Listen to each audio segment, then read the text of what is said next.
Alright, here's a quick video on my Model S. I'm going to be replacing this Biodefense filter.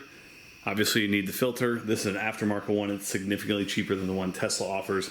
I've put a link below in the description. I'll take it straight there. It's about a fifth of the price that Tesla sells theirs for. I'm going to be using a flat tip screwdriver, as well as I'm also going to be using a 10mm socket. Alright, let's get started. First thing you want to do is remove this shroud here.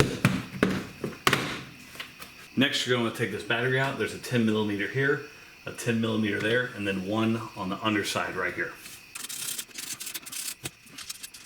All right, this is a 2021, and right here there's a wiring harness that's clipped into the bottom of this battery. So I just kind of push the little clip down on that. Now I'm going to go ahead and slide this out.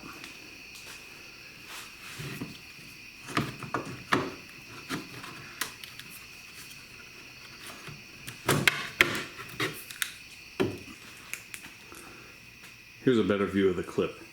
There's a clip there and a clip on the bottom. And you want to release both of those. There's a little connector right here you need to remove.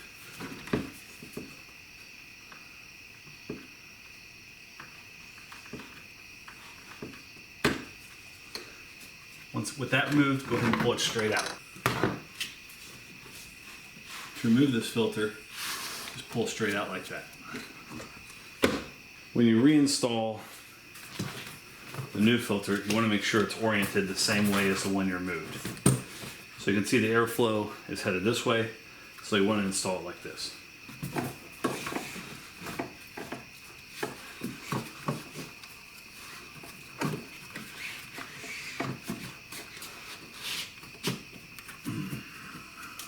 Now when you put this shroud back in, you want to make sure you line up these two first and then clip in your top pieces. So getting that shroud in is definitely tricky, but you want to start with the bottoms on each side so it's flush, and then just kind of push it in. Go ahead and reconnect this connector right here. Put your 10mm bolts back in and put your top cover back on. Hope this video was helpful and saved you some money. If it was, make sure you hit that thumbs up.